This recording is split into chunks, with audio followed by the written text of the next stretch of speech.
Mesdames et messieurs et mesdemoiselles, il y a quelque chose qui vous a échappé, mais moi, ça ne peut pas m'échapper. C'est les analyses des médias occidentaux sur le déplacement de son Excellence, le Premier ministre Ousmane Sonko à Bamako. Incroyable. J'ai fait un petit tour sur les médias classiques français. Mesdames et messieurs, non, ça fait le gros titre de tous les journaux écrits.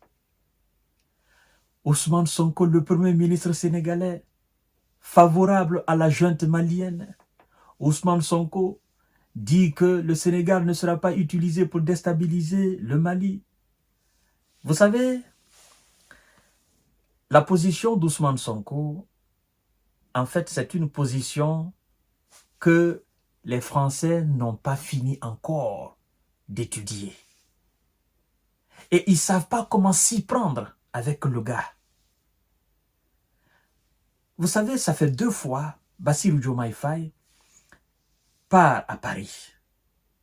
Il a été pour la première fois invité par Emmanuel Macron, je ne sais pour quel événement, puis pour les JO.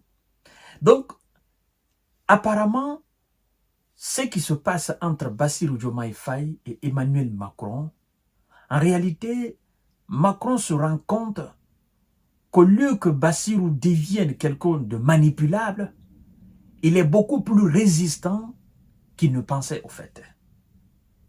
Donc, il sent en quelque sorte une certaine résistance de la part de Bassirou Diomaye Faye. Et donc, dans les déclarations d'Ousmane Sonko, en disant que personne ne passera par le Sénégal pour attaquer ou déstabiliser le Mali, ça donne à réfléchir, non seulement aux Français, mais aussi aux Américains. Vous savez, les Français, ils ont des bases militaires au Sénégal, chose que le Premier ministre sénégalais a fustigé plusieurs fois d'ailleurs. Et Bassirou Diomaye Faye est revenu là-dessus en disant que, naturellement, la rupture sera effective, mais qu'il ne voudrait pas et il ne souhaiterait pas que cette rupture soit brutale. Mais la rupture sera quand même effective.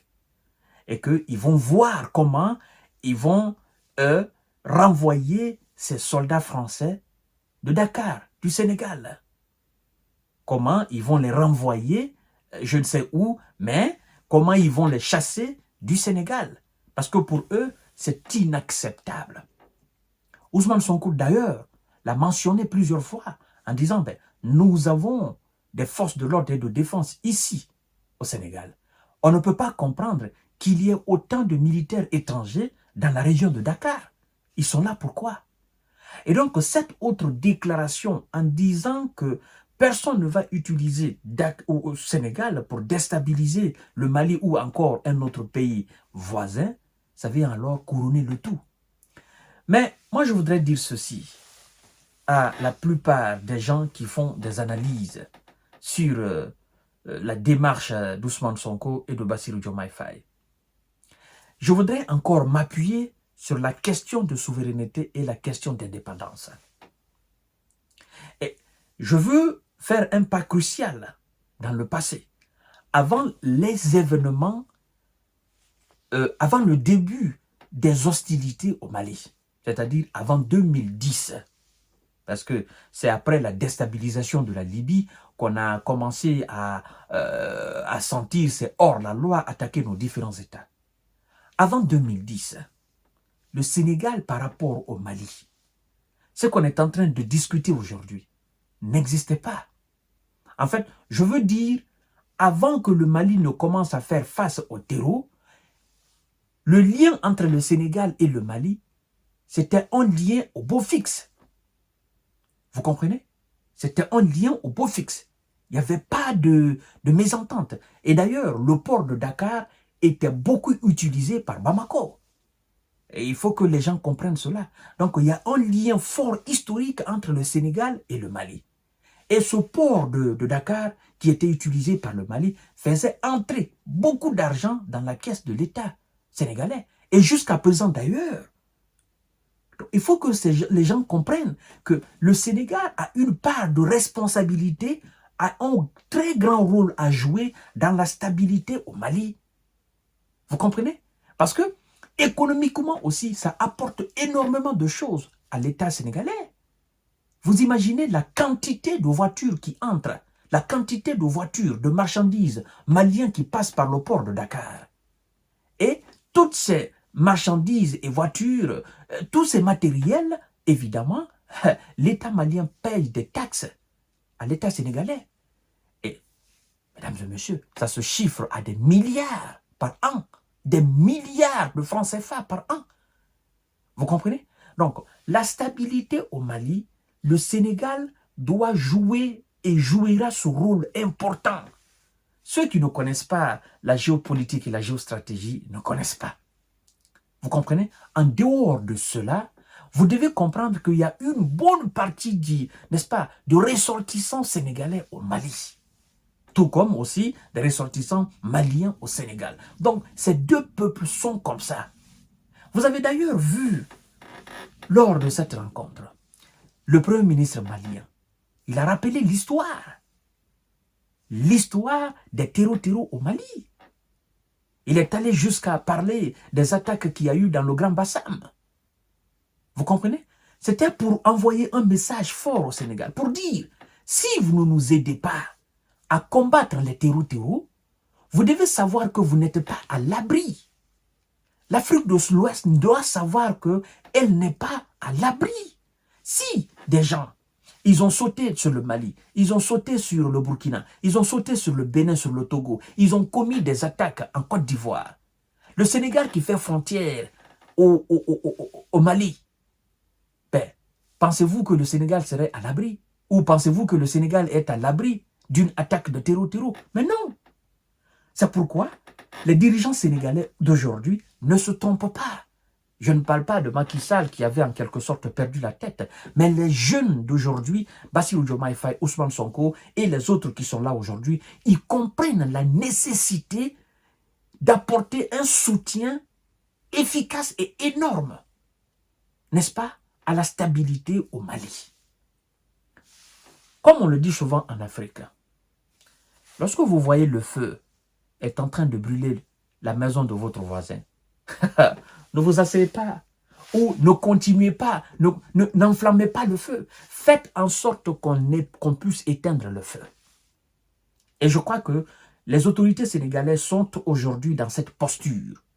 Je voudrais souligner un aspect très important pour mes nombreux abonnés et nombreuses qui me disent « Mais Monsieur J. Visionnaire, vous n'êtes pas sans savoir que jusqu'à présent, il y a l'armée française au Sénégal. » Évidemment. Mais je voudrais quand même vous dire que les autorités sénégalaises d'aujourd'hui ne sont pas responsables de l'installation de ces bases militaires françaises au Sénégal.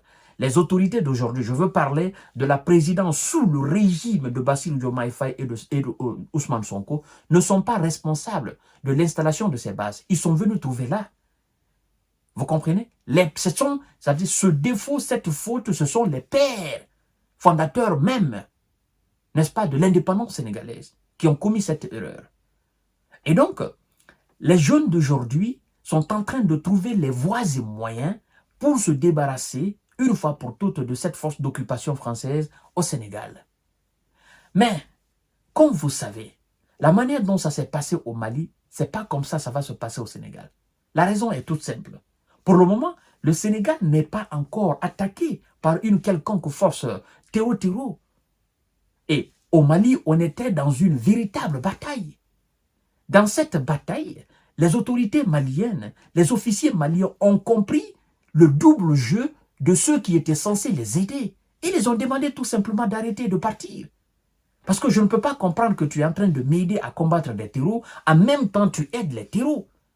Et je voudrais quand même vous dire que même si c'était au Sénégal, les officiers sénégalais allaient prendre leurs responsabilités pour dire, mais vous ne pouvez pas faire ce double jeu. Soit vous êtes là pour nous aider, vous nous aidez à les combattre, à les traquer où qu'ils soient, mais vous ne pouvez pas être là dans le cadre de nous aider, en même temps nous empêcher de combattre les terreaux d'une certaine manière, ou en même temps de nous empêcher de les poursuivre jusqu'à leur dernier retranchement. Si c'est ça, alors nous demandons que vous partiez, afin que nous soyons face à face au terreau, pour que nous puissions voir clair. Tout le problème entre les autorités maliennes et les autorités françaises, c'est à partir de là. C'est la raison pour laquelle Assimi Goïta et les autres officiers de l'armée malienne ont demandé le départ pur et simple, n'est-ce pas, des forces Barkhane ou Barki, je ne sais encore. Donc, si c'était au Sénégal, ce serait la même chose. Donc, cette déclaration d'Ousmane Sonko, je crois que l'Élysée est en train de réfléchir là-dessus, mais c'est que on ne peut pas maintenant... sincèrement, si on avait des ambitions pour passer par le Sénégal, attaquer le Mali ou monter des opérations clandestines de déstabilisation par le Sénégal, ben, on ne peut plus. Parce que là, le gars vient de prendre un engagement et là, il est obligé de se battre pour respecter cet engagement. D'ailleurs, nous-mêmes, nous avons les bottes d'Ousmane Sonko et de Bassirou Diomaye Faye dans notre dos. Ils sont en train de passer par des voies et moyens afin que nous ramenions nos forces qui sont dans ce pays, Sénégal. Vous comprenez? Alors, mesdames et messieurs, moi je vous dis tout simplement, allons-y mollo, mollo. Vous avez vu la manière dont le Premier ministre malien était à l'aise avec son jeune frère ou peut-être son fils d'ailleurs, Ousmane Sonko. Vous avez vu? En fait, il y a quelque chose que les gens ne comprennent pas. Il y a ce qui se dit sur les réseaux sociaux, et il y a ce qui se dit entre les élites de l'État. Je pense que le message du docteur Changel est très bien passé. Le Sénégal a très bien compris la position du Mali. Et le Mali aussi a très bien compris la position du Sénégal. Maintenant, ce que les blogueurs disent sur les réseaux sociaux ou les analystes différents disent sur les réseaux sociaux, ben ça c'est autre chose. Mais la réalité est là. Non seulement nous avons constaté à travers cette rencontre qu'il n'y a pas d'animosité entre les autorités maliennes et les autorités sénégalaises. Il n'y a pas de rejet entre les autorités maliennes et les autorités sénégalaises. Moi, ça me plaît énormément. Et des engagements ont été pris. Les messages sont passés clairs. Donc moi, ça me plaît énormément. Voilà un peu, mesdames et messieurs. Ça me rassure encore davantage. Nos amis occidentaux, ils savent dorénavant que le Sénégal n'est plus n'est-ce pas, n'est plus un terrain où on peut passer pour déstabiliser un pays africain. Ça, ils le savent dorénavant. Et le peuple sénégalais ne va plus le permettre, ne va pas le permettre. Je ne sais pas s'il a permis par le passé, mais ne va pas le permettre. Les promesses ont été données, les engagements ont été pris, et puis nous allons voir la suite des événements, mesdames et messieurs. Je vous souhaite une excellente nuit, et à demain s'il plaît à Dieu.